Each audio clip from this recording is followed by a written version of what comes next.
Hola Me- José, ¿cómo estás? ¿Cómo estás? ¿Me estás escuchando bien? Sí, Sí, sí, sí. ¿Vos? yo te escucho perfecto. Bien, de Buenísimo. a poquito mientras ingresan los compañeros del mundo de las adicciones bueno, esto vos tenés más cancha que yo, te digo, porque te has convertido casi no solamente en un referente del abordaje de las adicciones desde hace tanto tiempo para Argentina, Iberoamérica, sino también justamente quería hacer este primer Instagram Live con vos, porque has entendido que en las redes sociales, tanto como YouTube, Facebook, Instagram, y una página web que las tenés muy bien diagramada y organizada, es parte del mundo de hoy.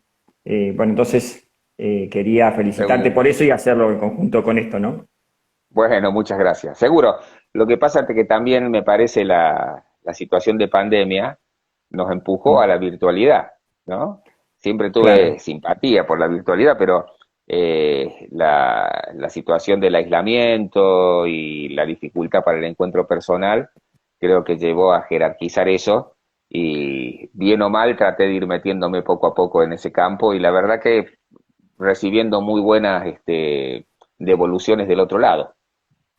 Claro, es importantísimo y mira, y un poco, como le decía hoy, dos cosas, ¿no? Con una psicóloga del equipo nuestro de la dirección, que ella es del interior de la provincia y que reniega un poco con todo el tema. Dice, mira, José, yo dentro de 2 años me voy a ir al campo a plantar zapallito zanco y no voy a saber nada con la virtualidad, me decía. Entonces yo le Claro, decía que estamos, digamos, en el mundo como pasando a una virtualidad rápidamente, ¿no? Y que ella va a ser también una herramienta para ella para poder atender por ahí a pacientes ella es de un pueblo cerca de Bahía Blanca, muy rural, y que para ella también va a ser una herramienta de trabajo. Digo, vas a estar sentada ahí con los zapallitos en medio del campo y en la huerta, y por ahí vas a estar atendiendo a una persona online, ¿no? sí, Así que sí, es, sí, así, es ¿no? un Porque gran... en realidad creo que una gran parte del mundo está aquí, ¿no? No todo, tampoco hay que confundir virtualidad con realidad, pero Claro, es una manera, me parece, en la cual una parte de la realidad cada vez mayor se expresa. A mí me ha pasado que a través de los videos en realidad yo comencé con algunos videos en YouTube con el ujú, objetivo que los pacientes que teníamos en la institución en la que trabajaba puedan tener algunas herramientas, porque a veces les costaba conectarse, porque la conexión online al comienzo era más difícil, o no sabían cómo hacerlo, o no tenían el instrumento, entonces dijimos, bueno, dejemos algo grabado. Y claro, claro. ¿qué pasó? Que lo empezó a ver gente de distintas provincias o de otros países y te escribieron y uno fue descubriendo lo obvio, ¿no? Que ahí hay una nueva manera de relacionarse y de comunicar también lo que queremos comunicar, que en este caso tiene que ver con la prevención, con la salud mental, con la ayuda a las personas que lo necesitan. Tal cual, Juan Carlos. Y mira, yo hace muchos años, no hace mucho, ahora sí, 11 años más o menos, fui parte de un equipo de una persona conocida de acá de la ciudad, de La Plata, donde le hicimos un trabajo personalizado, ¿no? En su casa, desarrollamos la intervención muy personalizada. Y él nos comentaba que se había conectado con gente de España y quería hacer el tratamiento en ese momento, lo que era, digamos, una especie de vía online. Me acuerdo que era con Twitter, no, es otra, bueno, una herramienta de ese momento que se utilizaba mucho, así para hacer la terapia individual, ¿no? Y en ese momento nosotros nos reímos porque si no, eso no debe servir para nada. Y hoy en realidad es una herramienta más que importante Eh, en esto de lo que los seres humanos nos creamos de vínculo, ¿no? Obviamente que el vínculo, a mí me encanta cuando yo me encuentro con el otro, como con vos más de una vez, y empezás a, digamos, a hablar, a desarrollarte de otra manera. Pero hoy en este mundo, esto es una parte que no podemos dejar de lado, ¿no? no, seguro. Bueno, a mí me ha tocado, viste, o tener un paciente en Bahía Blanca, o el otro día Claro. me hablan por una consulta unos inmigrantes latinos en Toronto, Mira, y no porque alguien sea, un especialista destacado ni mucho menos, sino porque a lo mejor vieron un videíto o publicaste algo en Instagram y llega a todos lados eso, ¿no? Entonces, uno va, y es interesante también porque también te ayuda a vos a abrir la cabeza frente a otras Tal cual. realidades, ¿no? Y también me Y sí, gusta decirlo, cuando uno trabaja terapéuticamente a través de esta vía, si bien hay una distancia que está obviada y no ocurre así cuando estamos presencialmente, también es cierto que hay como una invitación a la intimidad del otro. Yo he conocido la casa de mis pacientes que de otra forma no lo hubiese conocido. claro. Vi cuál era la habitación, vi dónde le conocí el perro, ¿no? Cosas que a lo mejor querían tanto, y eso va generando también un lazo, ¿no? Alguno me mostró el patio alguna vez, entonces Claro. también permite un acercamiento que lo presencial no tiene y que puede hasta que se compense. Tal cual. Bueno, Juan Carlos, ya tenemos alrededor de 15 y 6 personas, ahí estoy, Bien, no tengo los teléfonos de lectura, perdón, los anteojos de lectura, entonces me cuesta pues, leer un poco.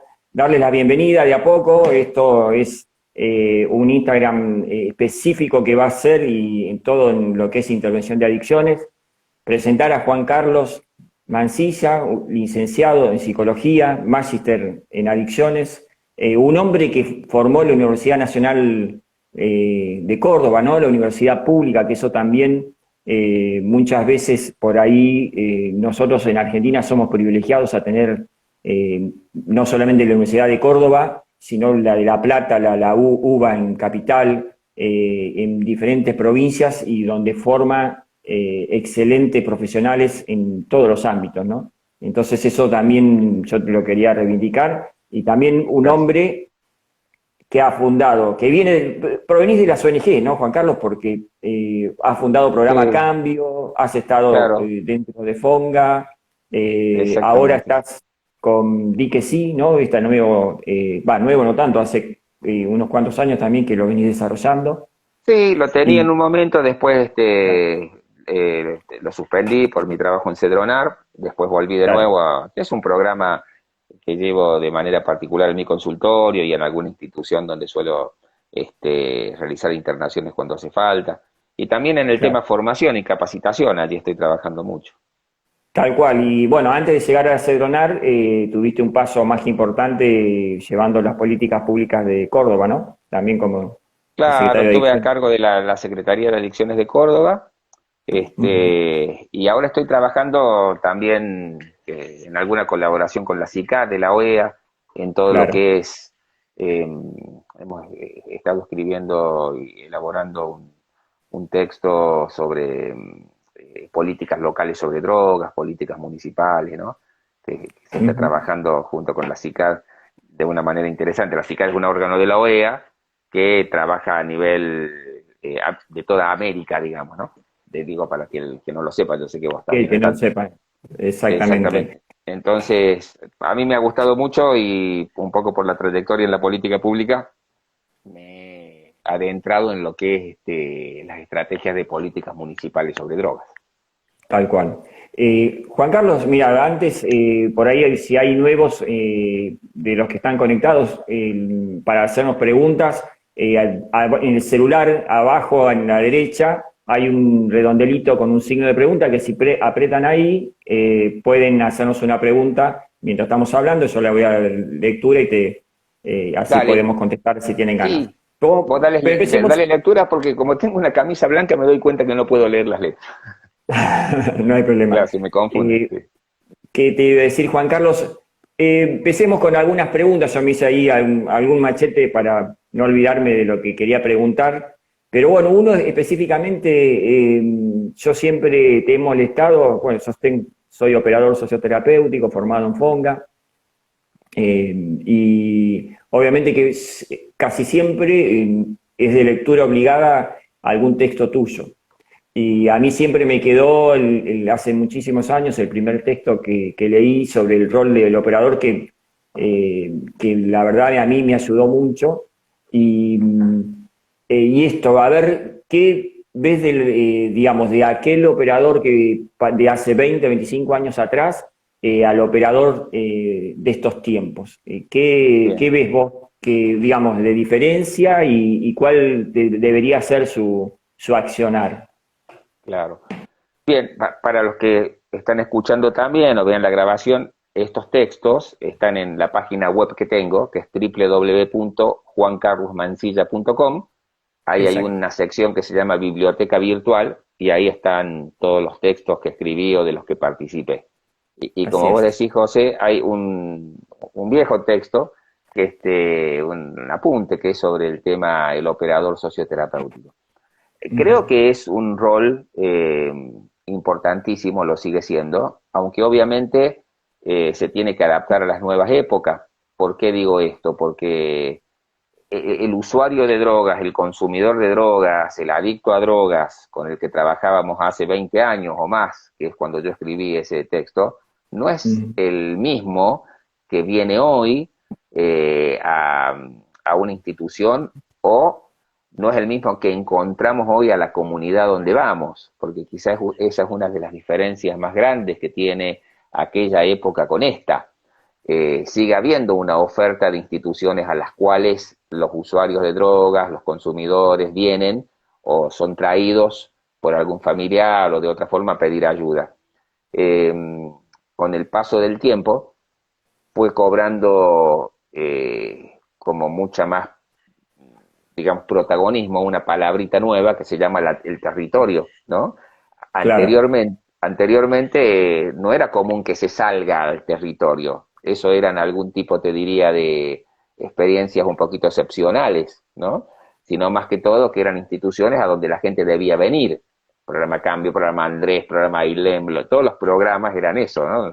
Donde la gente debía ir. Y sigue siendo así, pero el problema del consumo se democratizó tanto, se instaló tanto en lo social, que ya se entendió que la operatoria es ir al lugar. Y allí obviamente la figura del operador, ¿no? Se modifica, porque Ujú. una cosa es trabajar de local y otra cosa es trabajar de visitante.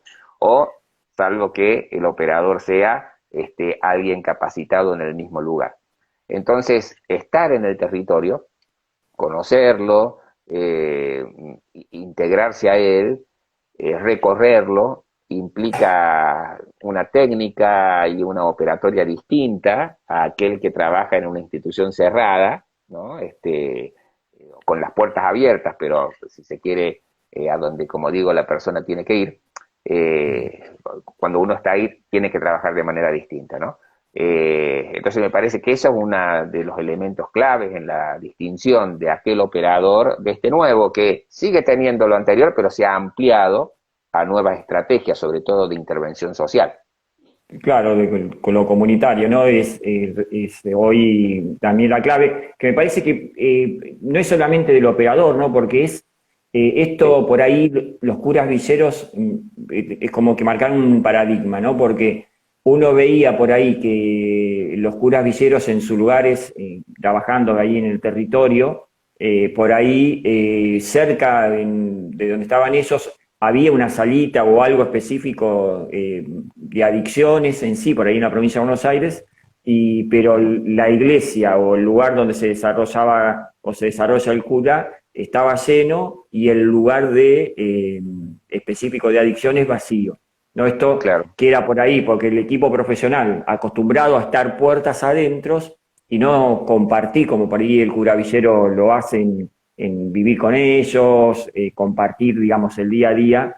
Me parece que esto también marca que el equipo profesional es que tiene que estar preparado para la cuestión comunitaria, ¿no? Que Sí, el operador tiene un rol importante, pero que también el equipo de alguna manera tiene que estar acostumbrado a este ida y vuelta de más cercanía aún, ¿no? Con la gente, me pareció, ¿no? sí. Sí, en ese sentido yo siempre tuve la definición de que operadores sociales, operadores socioterapéuticos, operadores comunitarios, somos todos, o Claro. deberíamos ser todos, aún los profesionales, ¿no? A mí nunca me gustó esa distinción quizá el profesional tenga eso y pueda hacer algo más, seguro, tiene una especialidad, ¿no? A lo mejor más. Pero creo que se desperdicia mucho el profesional a sí mismo cuando entiende que el operador es un simple auxiliar, ¿no? Claro, Que no hace que hace lo que yo no quiero, no tengo ganas o no puedo hacer, ¿no? Todos somos operadores. Yo siempre decía al equipo con el que trabajaba en un programa Cambio en aquel entonces, todos, yo también era operador socioterapéutico, pero también psicólogo, es decir, ¿por qué una claro. cosa No me invalida quita la de la otra. otra? Claro, Claro. eso por un lado. Por otro lado, vos hablas de los curas villeros, es cierto, sí, te puedo decir que es una experiencia, si bien se está extendiendo el trabajo de la iglesia a nivel nacional, pero es una experiencia a veces muy porteña o muy de Buenos Aires, el fenómeno del cura villero, porque acá en Córdoba existe uno o Claro. dos, pero lo que más hay aquí son organizaciones sociales que están trabajando, ONGs, o a veces son organizaciones de cierta adscripción política, pero que más allá de eso tienen una involucración en el territorio. Y creo que allí también sí hay un déficit y se necesitaría capacitar más operadores sociales, comunitarios en este tema, o socioterapéutico, como nos gusta decir desde el campo de las adicciones, ¿no? Operadores con una formación en el campo del consumo problemático de drogas, pero que hoy en día en el territorio está cruzada por otras cosas. Tiene que también haber una capacitación en violencia, por ejemplo, en violencia familiar, en Exacto. cuestiones de género, es decir, porque la problemática social no tiene los mismos compartimientos que tiene el relato pedagógico sobre cualquier tema, ¿no? Está todo mezclado en lo social. Entonces, el operador creo que también tiene este desafío cada vez ir entrenándose en temáticas que reflejen más lo que pasa en la realidad. Mira, justo Gustavo nos estaba preguntando lo que ya casi respondiste, porque él nos preguntaba cómo ver el rol del operador en el futuro, qué cambios o mejoras aportaría. Me parece que lo que estabas hablando, eh, me parece que es casi la respuesta. Lo Va que hacia yo, eso, ¿no? sí. Sí, sí. Y yo lo que le agregaría, que a mí siempre me gusta, e insisto con todos los operadores, que uno siempre a cuestiones de años va conociendo, se van acercando, también capacitaciones, es la capacitación permanente, ¿no? Yo creo que Sí. no solamente el operador, pero bueno, por ahí uno siempre, el operador lleva el estigma que, bueno, pero no soy profesional porque no tengo un título. Bueno, pero entonces, ¿cómo uno reemplaza, ponele la cuestión de no que sea una cuestión como hoy el acompañante terapéutico ha logrado, por ejemplo, acá en la provincia de Buenos Aires, que la Facultad de Psicología la haya convertido en carrera? Sí. Ojalá llegue ese momento donde el operador pueda tener o una tecnicatura reconocida por universidad pública. Claro. Pero bueno, en el momento de poder reemplazar eso es, digamos, capacitación, capacitación, capacitación permanente para poder, digamos, nosotros estamos trabajando con personas y cuando mejores capacitados estemos, mejor. Y vuelvo Bien. al texto tuyo, mirá que del operador. En esto a mí siempre me quedó de la distancia operativa, ¿no? Que vos planteabas. Si querés contar un poco cómo es esto de la distancia operativa y del operador duro, operador blando y eso. Bueno, me parece que vos estás más al tanto de ese texto que que ¿Viste? yo ¿Viste? ahora, porque la verdad que es un tema, lo he escrito hace mucho, así que te digo en serio, vos estarás más al Mm. tanto de eso que yo. Pero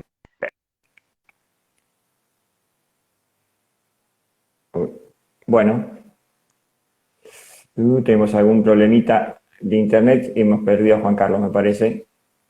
Barbie, ¿me están escuchando? Si alguien me dice que son las cosas que pasan en vivo, eh, a ver si no hemos caído, me parece. Qué macana. A ver si recuperamos a Juan Carlos. Veremos si recuperamos a Juan Carlos. Bueno, estamos en vivo, hemos perdido a Juan Carlos. Si me escuchan ahí, ¿se escucha así? Se nos ha caído Juan Carlos, puede ser. Vamos a buscarlo nuevamente. A ver, a ver. Qué macana, justo cuando el mejor momento que íbamos a hablar del operador socioterapéutico, se nos cayó Juan Carlos. Esperemos un segundito. Justo está en Córdoba, por ahí está en algún lugar en la sierra. Juan Carlos, a ver, a ver. Esperen, esperen un segundo. Ahí está Juan Carlos recuperándose. Esperen un segundo. A ver, chicos. Invitar. Tenemos que buscar. Esto sucede. ¿Qué va a ser?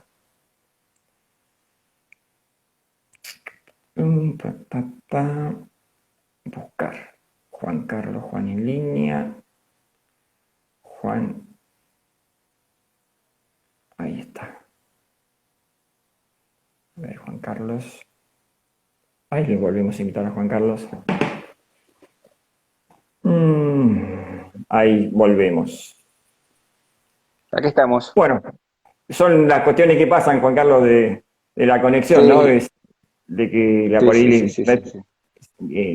Sí. no está estable y se cae. Pero bueno, ahí la gente se mantuvo firme, así que seguimos, Juan Carlos. Era justo Buenísimo. hablando de tu texto, de esto del operador, la distancia operativa, el operador duro y el operador blando.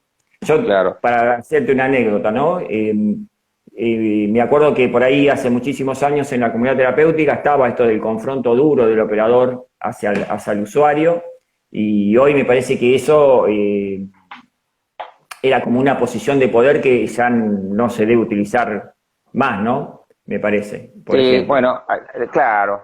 Lo que pasa es que a medida que fue pasando en tiempo fueron cambiando también las maneras de ver este asunto, ¿no? Y aquella mirada que tenía que ver con la... Me voy a cambiar de acá porque estoy al lado de mis perros que se empezaron a pelear. Digo, la mirada, la mirada sobre el operador como alguien que solamente utilizaba la figura del confronto fue modificada, ¿no? Porque hoy en día se habla más del aspecto motivacional o de negociación en el cual tenemos que entrar con el usuario de drogas también. Antes era trabajar al todo o nada, andá, toca fondo y volvé y recién yo te voy a ayudar. Y ese Claro, mensaje era un mensaje muy común en la década de los 90, pero muy peligroso también, porque mucha gente no volvía porque obviamente en eso le iba como muy mal, ¿no? Tocar fondo a veces puede significar una situación muy extrema para la vida de alguien. Entonces, exacto.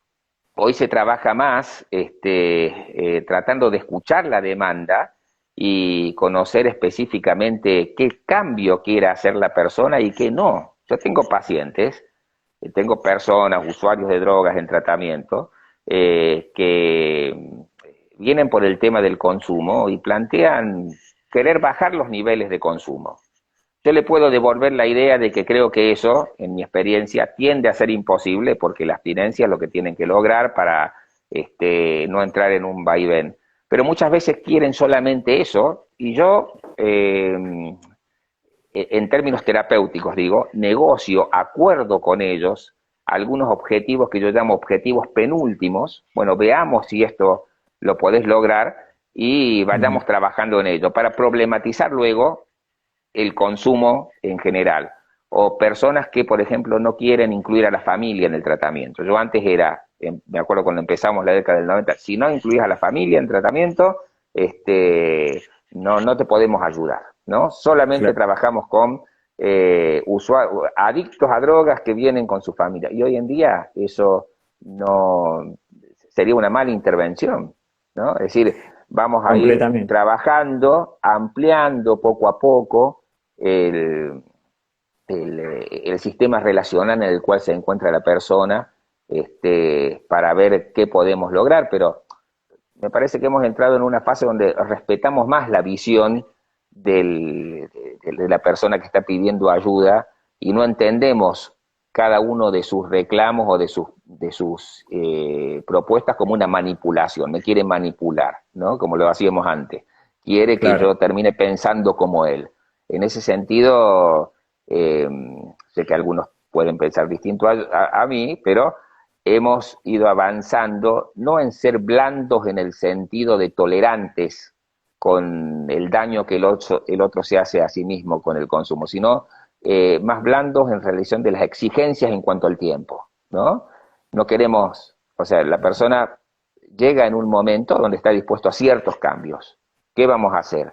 ¿Esperar que quiera cambiar totalmente como nos gustaría a nosotros y recién atenderlo? ¿O vamos a adaptarnos a esos ciertos cambios que la persona quiere lograr? Bueno, los curas villeros trabajan desde esa idea. Yo siempre digo que los curas villeros son, para mí, los que más trabajan, aunque nunca lo digan, y eso lo discutamos siempre, la reducción de daño. Cuando ellos dicen, Claro, tenemos que recibir a la persona así como viene, ¿no? como No, viene, claro, claro, ¿no? claro. Como Tal viene, cual, sí. estamos diciendo, vamos a aceptar eh, que las metas ideales no sean aplicables en este momento, sino que podamos adaptarnos a esas metas penúltimas, con el objetivo, sí, de lograr metas mayores, pero si no, hemos hecho el bien, hemos ayudado en este momento. Claramente, Juan Carlos, nosotros en el dispositivo, obviamente si hay una red donde poder anclar una ayuda para, o una base que eso lo sustente para tener una mayor posibilidad, es lo ideal, pero no pasa. Muchas veces vienen arrasados. Eh, Nosotros, obviamente, el sector público trabaja con la parte aún más vulnerable, ¿no? Donde por ahí la Claro, familia o no está, o es también de altamente de riesgo y de consumo, entonces se hace muy difícil. Encontramos esto muy seguido de que muchas veces se acercan y no quieren, o te dicen que no tienen familia, que no tienen a nadie. Después, cuando empieza un proceso y pasan los meses, te empezás a encontrar, sí, que hay un hermano, o hijos, primos, madres, padres, y bueno, y se empieza a trabajar y a construir esos vínculos de vuelta, ¿no? claro, sí, sí, Eh, tal cual. y también aquellos que por ahí la familia ha pasado por muchos procesos terapéuticos que han sido truncos y que han cansado, digamos, a la familia y dice, bueno, ahora te toca a vos ir solo y bueno, veremos cómo te desarrollas en este dispositivo. Y esto de la Así. cuestión de reducción de daño, nosotros, yo en lo personal, eh, no me formé en reducción de daño y estoy muy lejos de eso, pero la realidad, uno digamos, te muestra desgraciadamente otra cosa, porque nosotros muchas veces dentro del dispositivo tenemos pautas, digamos, que son tradicionales, es muy con la filosofía de la comunidad terapéutica, pero sabemos que por ahí no se puede pedir una abstinencia de cero desde un primer momento, que eso es por ahí un proceso que va a llevar un tiempo, que hay que solucionar muchas veces otras cosas, como es por ahí por ahí sean gente que está en situación de calle, que no tiene un lugar donde dormir, que hay que conseguir ese lugar, que coma las cuatro, digamos, Sí, comidas sí, sí, diarias, sí. ¿no? Desayuno, almuerzo, merienda y cena, donde primero hay que empezar, yo siempre me quedo con muchas veces que la gente viene y nos dice, hacía tiempo que no me sentía una persona. No, Claro. eso, volver a recuperar al individuo como en todo un montón de cuestiones que se la han olvidado y dejado de lado. Después veremos cómo deja de tomar alcohol, de consumir drogas. Eso es un proceso en el tiempo, ¿no? Sí, tal cual. No agregaría mucho más a lo que decía porque está siendo muy completo. Eh, Ujú. y todo depende también el modelo de dispositivo que tengamos, Claro, el tipo de población con la que trabajemos. Yo en mi consultorio, por ejemplo, trabajo más desde un lineamiento psicoterapéutico con ciertas, con cierto tipo de población que está incluida socialmente, que no pertenece necesariamente a sectores vulnerables, sino más bien a veces sectores medios. Entonces, a lo claro. mejor las problemáticas ahí no están tan cruzadas como en los sectores de mayor vulnerabilidad. Cuando vos trabajas con sectores de mayor vulnerabilidad, te encontrás con esto que alguna vez fue definido como la familia multiproblemática. Multiproblemática Claro, significa simplemente que está cruzada por varios problemas porque, claro, ha estado alejado de los beneficios o de los derechos propios que puede recibir desde el Estado. Entonces, todos los problemas parecen cruzarse ahí. A veces hay sectores sociales que tienen ya solucionado el tema de la educación, de la justicia, de la salud, y del tiempo de ocio, del dinero, etcétera, etcétera, y el tema de las drogas aparece como más aislado y se lo puede trabajar de manera distinta, por lo tanto, ¿no? Pero yo creo que hoy en día no hay que renegar de ningún tipo de modelo, salvo de aquellos modelos que no respetan los derechos de las personas, obviamente, pero claro. tenemos que adaptarlos a las poblaciones con las cuales nos llegan a las instituciones. Porque también es cierto que a veces se privilegia, parecería que los únicos que se drogan son las personas en situación de vulnerabilidad, que están en Exacto. la calle, que están viviendo en la villa, y es cierto, ahí hay un gran problema, pero y en los sectores medios, que hoy están muy desprotegidos también por el Estado, porque, digamos, la intervención estatal obviamente apunta a los que menos tienen, por una cuestión Ujú. de que en este país la torta no alcanza para el reparto para todos, entonces como que decimos, bueno, nos centralizamos ahí. Pero la pregunta es, ¿y los sectores medios, este, dónde se atienden? ¿Qué tipo de tratamiento le vamos a brindar? ¿No? ¿Cómo vamos a trabajar prevención también en las escuelas? Y no solamente en la comunidad, no todo es comunitario, ni todo es de, de trabajo de consultorio, ¿no? Pero creo que no hay que descalificar ninguno de los dos. Tal cual. Y esto también que, digamos, también la deuda que tenemos con, hoy hablabas del tema de violencia de género, con tener dispositivos para mujeres con hijos, dispositivos para el movimiento LGTBQ y más, que Sí, sí. también es complicado y no tenemos, digamos, hay muy pocos. Digamos, en la realidad es compleja, sabemos que las adicciones es un mundo complejo, pero Sí, aún, digamos, digamos, es tan transversal por ahí la problemática que complejiza en serio los abordajes, ¿no? sí. Bueno, ahí quizá cada gestión pone su acento en distintos temas, ¿no? La actual gestión de Cedronar hace mucha referencia, ¿no? A la cuestión de los distintos géneros, ¿no? Ujú. Entonces, allí creo que hay un punto interesante que está como poniéndose ahora sobre la mesa como temática. Y bueno, el Estado obviamente desde su propuesta tiene que trabajar hacia los sectores más vulnerados, más que vulnerables, más vulnerados, ¿no? Exacto, es justamente, Esa Bárbara, tiene que ser su prioridad. ahí Bárbara decía que justamente, primeramente tenemos que trabajar sobre una restitución de los derechos básicos, ¿no? Antes de poder abordar el resto, ¿no? Claro, Es cierto, pero esa es una lectura desde alguien que trabaja desde el Estado, pero alguien que claro. tiene a lo mejor una institución, una ONG que Bueno, trabaja con el sector, el mundo laboral, o gente que ya que tiene el acceso a ciertos derechos resueltos, bueno, ujú, con esa población primeramente vas a trabajar otra cosa, porque eso ya lo tienes claro. resuelto. Obviamente que desde una visión general, macro, vamos a apuntar hacia eso, pero nuestro país es como muy amplio en todo la gama de realidades sociales que tiene enfrente, ¿no?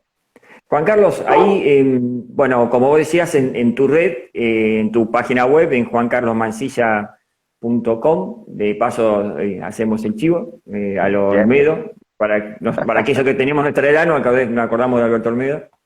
bien, Y tenés también ahí online el último libro que has escrito. Y aquí tenés tus drogas. Comentanos ahí sí, un poco, sé que, bueno, Bárbara fue una, la compró enseguida, tardó como, no sé, como una semana en llegar, pero está llegó. bien, bien, me alegro, Así que, me alegro. pero bueno, ahí contanos qué trata el libro, son relatos que has Bien, tenido con bien. pacientes, ¿no?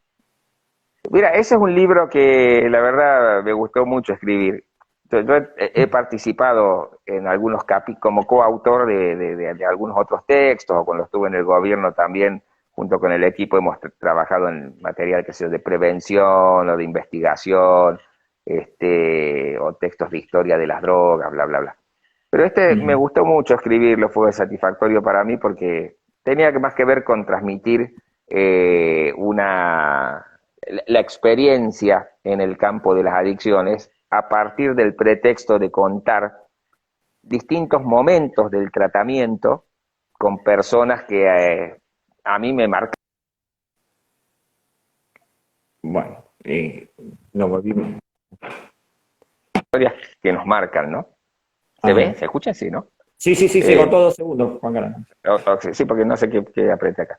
Entonces, el libro Aquí tenés tus drogas es básicamente eso, el relato de pequeñas historias de vida en Mm. donde fue un aprendizaje fuerte para mí lo que ocurrió ahí y seguramente para la otra persona también, y tiene el objetivo de que sea leído por personas que tienen el problema del consumo. No está escrito en un lenguaje para nada técnico, ¿no? Y Bien, si hay algo técnico escrito ahí, me encargo de aclararlo como muy bien.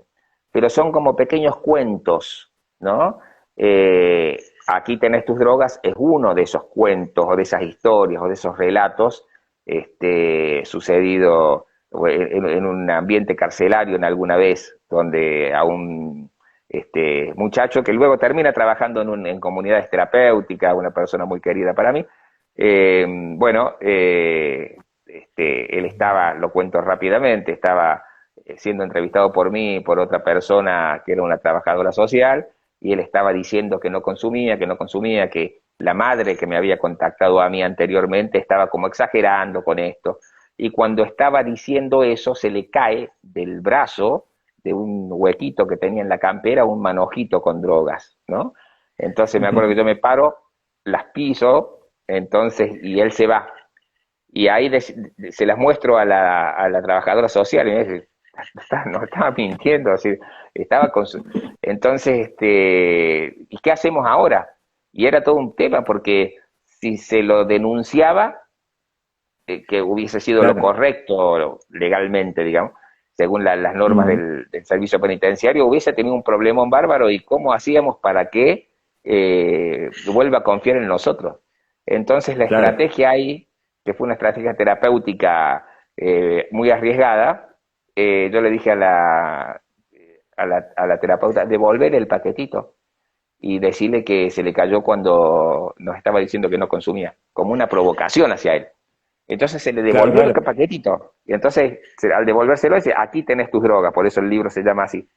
Y esta Hace persona al bien. recibirlo entró como en crisis porque dijeron, ¿qué es esto? Digamos, ¿cómo me van a hacer esto? ¿No? Entró en crisis y terminó pidiendo ayuda. Volvió a pedir Sí, ayuda y luego, bueno, él se internó en una comunidad terapéutica, salió de allí y luego y fue un operador terapéutico durante muchos años, ¿no? Y ahora está por recibirse de psicólogo, mira que, este amigo. Y bueno, son historias de este tipo, ¿no? Entonces allí se cuenta esa situación o la situación de alguna adolescente que consumía cannabis, que consumía marihuana y no quería venir a tratamiento. Entonces ella contaba que cuando estaba con la abuela, le ponía marihuana al mate de la abuela para que la abuela lo tome. Entonces, pero no se animaba a ponerle mucho porque tenía miedo que le pase algo a la abuela. Nunca le pasó nada a la abuela, pero ella quería compartir, no es que se llama drogar a la abuelita esa historia, ¿no? Entonces, no era que ella quería drogarla, sino quería que la abuelita se riera con ella, porque era una abuelita aparentemente media triste, ¿no? Y como ella se ujú, reía con la marihuana, quería llevarla a su mundo feliz. Y luego de un tiempo se dio cuenta de su error, que digamos que la relación por la abuela pasaba por otro lado, y me acuerdo que termina el tratamiento de esa hija, de esa niña, una adolescente de 17 años, y con una amiga que había llegado a la institución, le compran a la abuela una bombilla de plata. La abuela nunca supo esta historia, y se la regalan como un acto se así lo- de reparación, de ¿no? reparación. Eh, sí, y bueno, son estas historias que para mí fueron muy conmovedoras y la escribí, yo la trabajo, lo trabajo mucho con mis pacientes, la verdad, y a Ujú, muchos les ayuda, la verdad, porque se ven reflejados ahí. porque no es un libro que interpele a nadie, que culpe a nadie, que lo culpabilice, que lo haga sentir mal porque se droga, sino que básicamente trata de mostrar aquello que se pierde en la situación del consumo, y bueno, de eso se trata el libro. Y Juan Carlos, ahí nosotros por ahí he visto en los equipos terapéuticos esto de, a veces, muchas veces, la frustración de que por ahí viene una persona con varios procesos, o dentro de la misma institución por ahí, ¿no? Que pasan 2 años, está limpio, recae muy fuerte, vuelve así, va y viene permanentemente en esto. Y por ahí pasa de que se le exige por ahí demasiado a esa persona desde el equipo, en vez de pensar que por ahí que lo único que nosotros podemos hacer es ayudarlo en esos momentos que recae para volver a subirlo al ring de la vida, ¿no? ¿Qué Sí. pensás de eso cuando pasan esas cosas? Las recaídas es uno de los momentos más frustrantes, a veces para el consumidor, también Ujú. para la familia y también para nosotros los equipos terapéuticos, ¿no? Es frustrante porque nos pone frente a nuestra finitud en cuanto logro en este tipo de trabajo. Yo a veces, a mí me pasa a veces que yo me canso de trabajar en adicciones, ¿no? Y sigo trabajando, pero advierto, estoy medio cansado, o sea, porque por ahí recibo pacientes que vienen por otro problema y uno los vive como qué fáciles que son, qué lindo que es trabajar con ellos, ¿no? Porque Claro. vienen con un problema que verdaderamente quieren cambiar, quieren Ujú. no tenerle miedo a las arañas, quieren poder superar la escuela, quieren superar un problema de pareja y le ponen toda la fuerza. Pero cuando trabajo con usuarios de droga, con adictos a droga, no me queda claro qué quieren, y a ellos tampoco. En realidad lo que Claro, quieren es una pelea continua interna que tienen allí, y que a veces se define para un lado, a veces se define para otro, y bueno, y todos esperamos que se defina para el mejor de los lados. Entonces, la claro. recaída se inscribe dentro de estos pequeños desaires que nos hacen los otros, ¿no? O que se hacen a Ujú. sí mismos, pequeñas frustraciones. Entonces, las recaídas son como un golpe a nuestro ego, a nuestro Claro, narcisismo también, ¿no? claro. Antes se lo culpaba al otro de que recaía y ahora en esto de los cambios de visión, ya decimos, bueno, ¿qué no estaré haciendo yo para que él o ella recaiga? Entonces yo también me meto en el proceso de análisis y termino siendo un corresponsable si estoy trabajando con él también. A mí me gusta pensarme así. Hay Claro, que sí, sí, tener mucha nosotros, paciencia. sí, Sí, sí, sí. Y no, perdón. justo que yo en el equipo siempre transmito eso, de ver qué estamos haciendo mal nosotros y, digamos, o primero preguntarnos nosotros si no estamos equivocando, después Claro, eh, ver claro, el claro. resto, pero Es, primero mirar hacia adentro nuestras intervenciones. no con la idea de culparnos ni de culpar al No, otro, no, ¿no? Sino de decir, bueno, ¿qué es lo que no estamos tocando? ¿Qué es lo que no estamos modificando, interviniendo, provocando, etcétera? Eh, y yo creo que sí hay pacientes donde las recaídas a veces se vuelven continuas, y a mí me ha pasado muchas veces de decir, bueno, ya es hora de derivarlo porque yo no puedo acompañarlo, porque a uno lo enoja también a veces eso, no sé si te pasa, pero uno se siente en el fondo, por más profesional que sea, como diciendo, bueno, ¿qué pasa acá? Es decir, pero el tiempo me ha enseñado que hay que ser muy paciente, ¿no? Y ujú, que a veces hay ciertos cambios que son como, no como el segundero del reloj, sino como aquello que marca la hora, ¿no? Entonces, cuando algo marca la hora, nosotros no vemos cómo se mueve. claro. Y queremos que sea todo como el segundero, queremos que, bueno, hoy estás acá, mañana estás acá, pasado estás acá. Y hay personas que a veces llevan sus cambios como el marcador de la hora. Y tengo que darme tiempo para ver que se movió, que progresó, y saber esperar y ser paciente. Y hoy hay muchas intervenciones en lo que se llama prevención de recaída, sin duda, ¿no? Pero, Ujú. y también hay gente que no quiere, por alguna razón, dejar de exponerse a situaciones de riesgo y que recaen y recaen. O sea, las adicciones están definidas como un problema crónico. Significa que Ujú. alguien que ha sido adicto siempre va a ser vulnerable, no significa que siempre va a recaer, siempre va a ser vulnerable a ciertas situaciones o a ciertos estímulos, eso significa, ¿no? De eso no se vuelve, ¿sí? Es como un aprendizaje que ya está ahí. Y la persona puede vivir una vida absolutamente normalizada, pero hay ciertas cosas de las cuales se va a tener que cuidar. Pero hay muchas personas que de esas cosas no se cuidan, ¿no? ¿Por qué no pueden? ¿Por qué no quieren? No lo voy a meter en discusión ahora.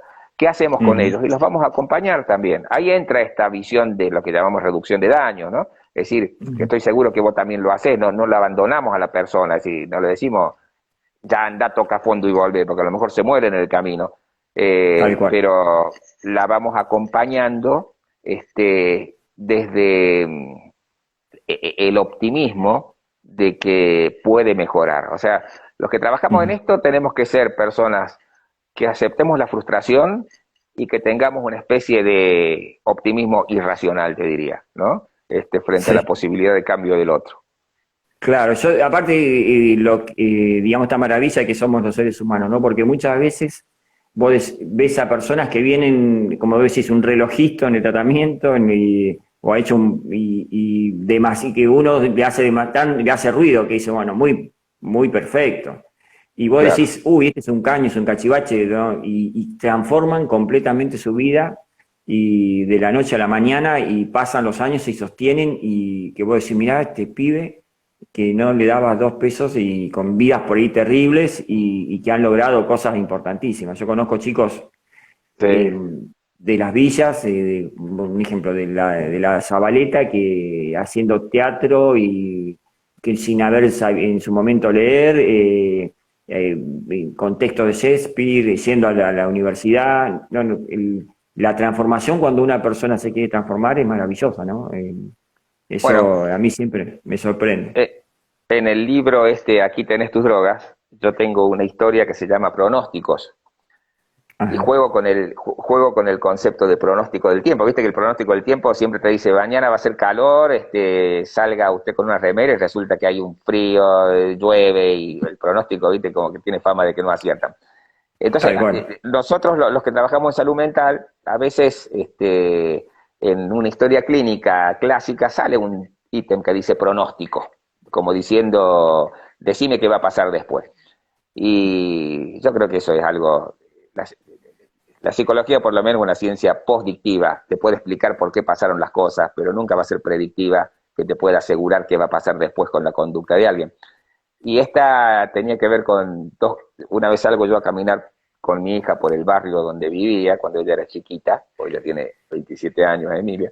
Entonces salgo con ella a caminar y cuando vamos caminando, te lo cuento rápido, me encuentro con una persona que sale de un edificio, que era el portero del edificio, riéndose, una risa gardeliana, digo, tenía él, y era un muchacho, Héctor, ponele, que hacía 20 años había estado en tratamiento y que con todo el equipo un poco más lo habíamos echado porque hasta había metido droga adentro, porque no había forma de ayudar, no sabíamos cómo, ¿entendés? O sea, y Sí, sí, sí. se fue con el peor de los pronósticos, ¿entendés? El Héctor. Cuando lo veo al Héctor, le empiezo a preguntar y me dice que la verdad le fue muy bien y después de eso sí recayó, pero resulta que tuvo una experiencia religiosa y se casó y toco madera, ya no consumo. Y le creí porque estaba conservando un trabajo y se lo veía muy bien al Héctor, portero de un Ujú. edificio importante. Bueno, qué alegría. Bien. Y el pronóstico de Héctor era un desastre. Y seguimos caminando 4 cuadras más y veo un muchacho tirado, que había vomitado, que estaba alcoholizado, que me pide plata. Cuando lo veo, era José, ponele el nombre. Entonces, José, y José había sido había hecho un excelente tratamiento y hasta había empezado un curso de operador con nosotros para ayudar a otros. Y José estaba Ujú. ahí Y lo tuve, me acuerdo con mi hija, que pobre íbamos a la plaza y terminamos en un taxi llevándolo a un centro de urgencia, porque el centro de alcoholismo estaba muy cerca de ahí, una institución pública. Lo dejo allí y yo me fui pensando en estos pronósticos, ¿no? O sea, el que tenía un buen pronóstico estaba muy mal, lo vi tirado en la vereda, y el que tenía un excelente, un mal pronóstico estaba muy bien. Entonces, eso también te pone frente a veces, te quita toda omnipotencia en este trabajo, ¿no? A la gente que hay Es, que ir acompañándola y aprendiendo de ella cada día cómo va haciendo su proceso y su camino. Ni hablar. Juan Carlos, bueno, como dijimos, te encontramos en juancarlosmancilla.com y el libro, ahí hay forma de comprarlo, ¿no? Puede ser, si alguien Sí, quiere... ahí hay un enlace y el Ujú, enlace está por Mercado Libre, porque el libro en Córdoba se los consigue en todas las librerías, pero con lo de la pandemia al final nunca se pudo distribuir, ajá. y queda está en Córdoba, en las librerías de Córdoba, pero llega a cualquier lado por Mercado Libre, como ves, y con algunos días de espera, Ya, claro. y ahí está el enlace. Y si el enlace no Perfecto. funciona, si vos pones en Mercado Libre, aquí tenés tus drogas, Te te aparece. va a salir distintas librerías que te lo envían. Bueno, y también, esto yo ya lo sé, pero bueno, para los porque esto lo vamos a seguir dando, a divulgar, lo vamos a después a editar bien. Y también en Amazon para los amigos de Iberoamérica, que por ahí, bueno, Mercado Libre hoy está en toda Sudamérica, pero por aquellos que también en Amazon lo encuentran. En Así es, Amazon ¿no? se encuentra, y ahí sí, yo me encontré con una sorpresa linda, porque este sábado tengo una exposición con unas conferencias que se hacen en Miami, y de Bien, unos amigos que trabajan en este tema, me han invitado, y ahí me mostraban que había como 10 libros que estaban, gente con los libros, bien. eh, que Amazon te lo imprime y te lo envía a tu casa, Claro, ¿no es cierto?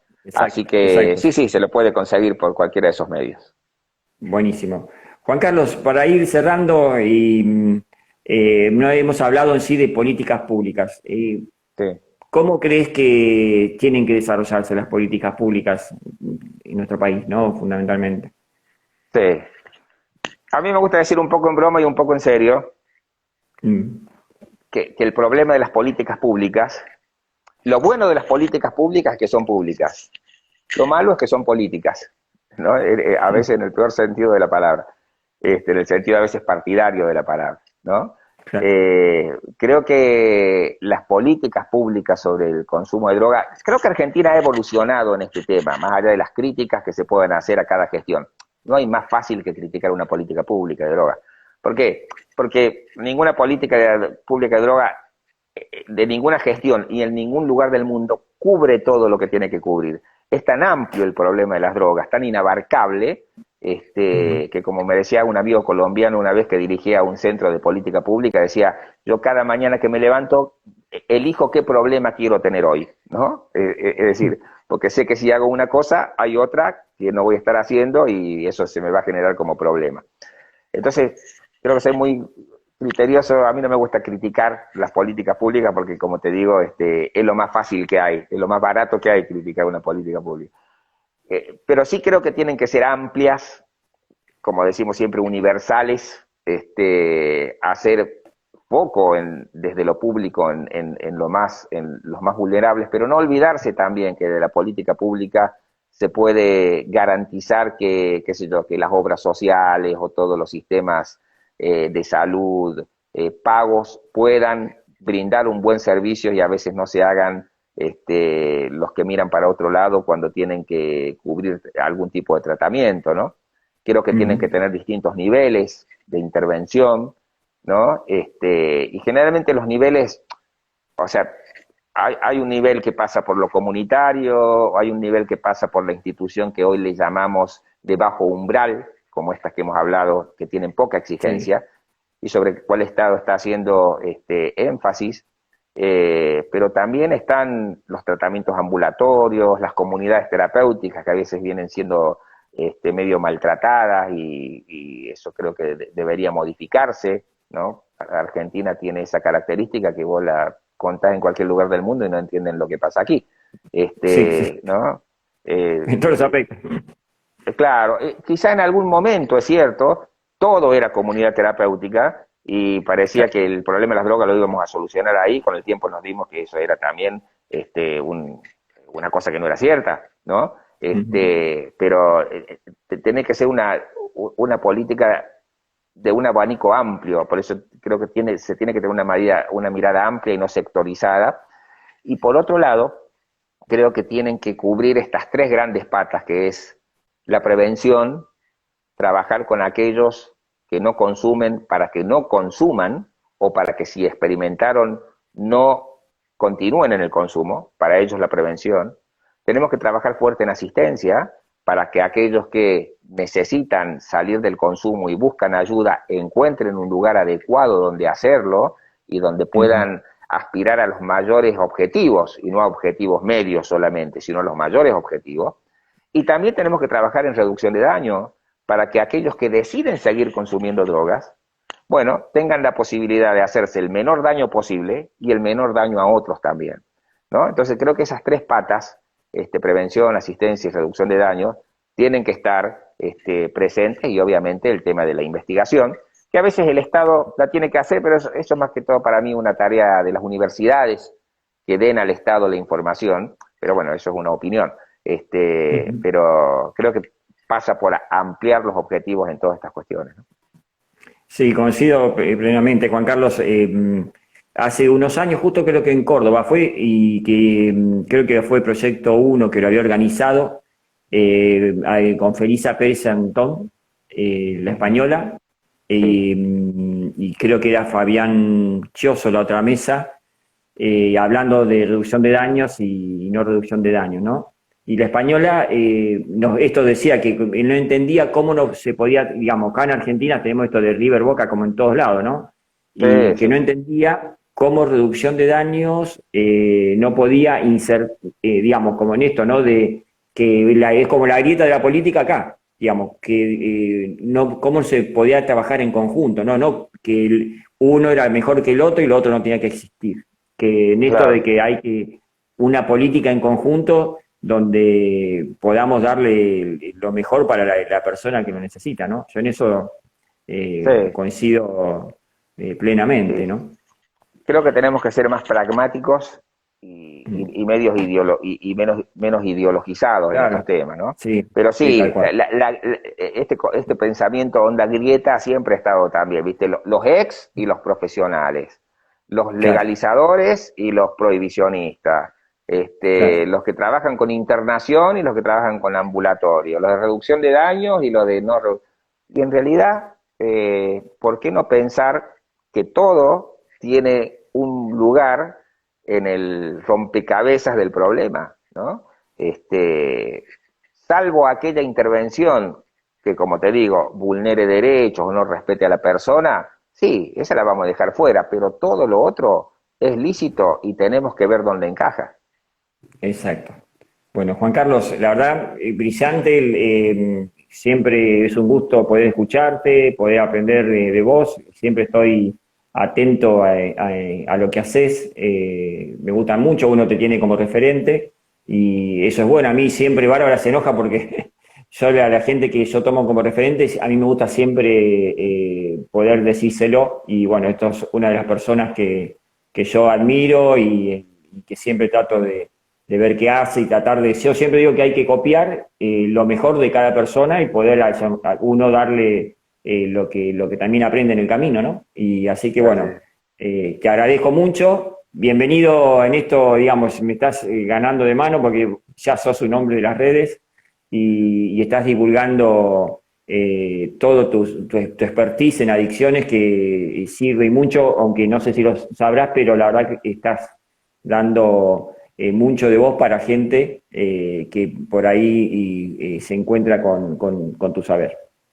Bueno, muchas gracias, José, y también agradecido a vos que siempre te he considerado una persona muy valiosa en el mundo de las adicciones, por esta cosa medio así de periodista o de comunicador que vos tenés, Tal cual. aparte de lo de operador, y has sido vos uno de los pioneros en ese campo también de la comunicación en el tema del consumo de droga, y siempre, y en esto te lo reconozco, ha sido, tenés tu pensamiento, pero ha sido un tipo, y lo sos, absolutamente respetuoso y amplio, ¿no? Y cuando estás frente a algo, a lo mejor que yo me he dado cuenta que no acordás del todo, más que cuestionar, te preguntás, ¿no? Y Tal eso cual. está Sí, muy sí. bueno. Yo aprendí mucho de vos en eso, y por supuesto te agradezco que me hayas invitado a tu espacio. Y un saludo Buenísimo, a Juan Carlos. Bárbara, que ha sido una de las primeras lectoras del libro. Gracias, Juan Carlos. Nos estamos Bueno, viendo por ahí. Un gracias. abrazo grande. Ah, Bueno, chao, chao. Hasta luego. chao, chao. Bueno, gracias a Gracias a todos los que todos. han participado y nos estamos viendo en el próximo, el martes que viene. Un amigo, Jorge Ruiz, de acá, de la Ciudad de La Plata, coordinador de la Mesa Nacional de Adicciones, va a estar con nosotros compartiendo. Qué bueno. Gracias a todos. Chao, chao. Chao, chao.